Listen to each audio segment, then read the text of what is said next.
Now, I'm not even trying to be dramatic, but how is the world sympathizing with the Menendez brothers, but we seem to just float over the pain and trauma that Arthur Fleck felt? Now, I'm super convinced that people are getting paid to make bad reviews, because is this the same movie we all watched? Voila, let's talk about it. So, I have two theories about why the reviews for Folie A Deux are so bad.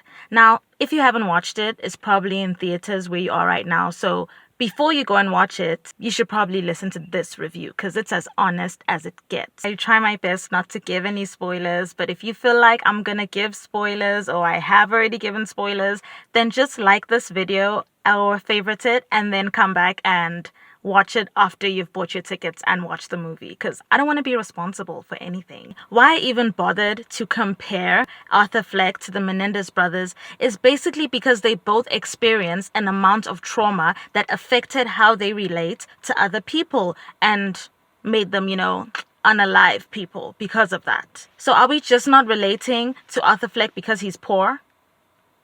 Do we want to ask ourselves that question? Why we can't sympathize with the fact that this man was totally broken by what he went through? Now, this movie was literally a perfect graduation from where we stopped in the first Joker. We see the emotional side of what Arthur Fleck went through and how that turned him into the Joker, and also how he had this split personality the whole time.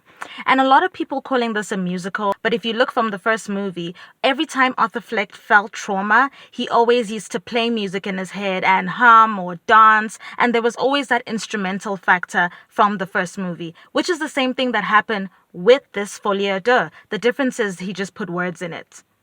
Now, I personally think the reviews for this movie are only bad because of two simple reasons. Now, the first one is the way the world was in 2019 when the first Joker movie was released, and the fact that people have also forgotten about what the first Joker movie was. This was pre-COVID. Everybody had high tensions. We were hearing about this flu that was gonna affect the whole world. There was tensions everywhere. The first line that the Joker said was, "Is it just me, or is the world getting crazy out there?" Now, whether you realize it or not, movies and TV affect the way we feel, and that's how we relate to movies and television. So when he said that line, it was so paramount to what everybody was actually feeling at the time, which is why I feel like everybody had such a really close connection with the first Joker movie.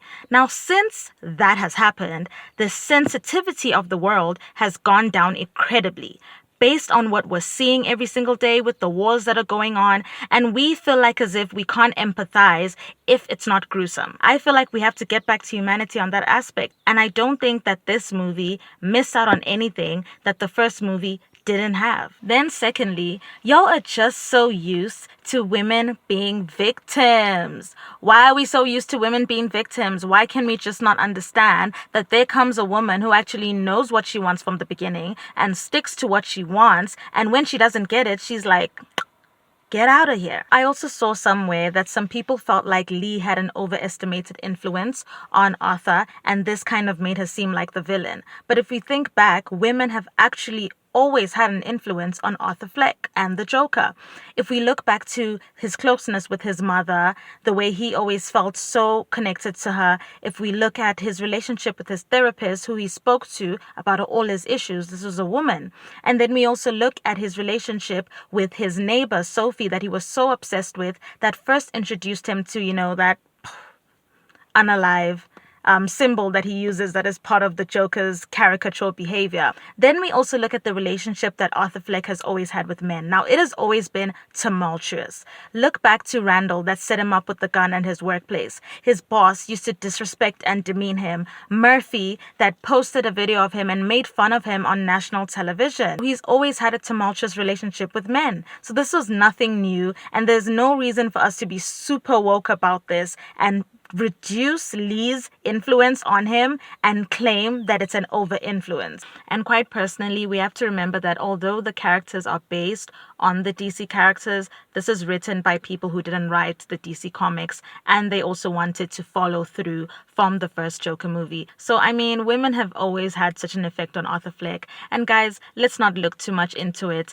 and make it seem like this just came out of nowhere. Now, should you watch this movie? Honestly, if you're not going to have weird misogynistic views about this movie, please definitely go watch this movie. But if you are, then I don't know. You can watch it and just be upset like the whole world. But then again, what do I know?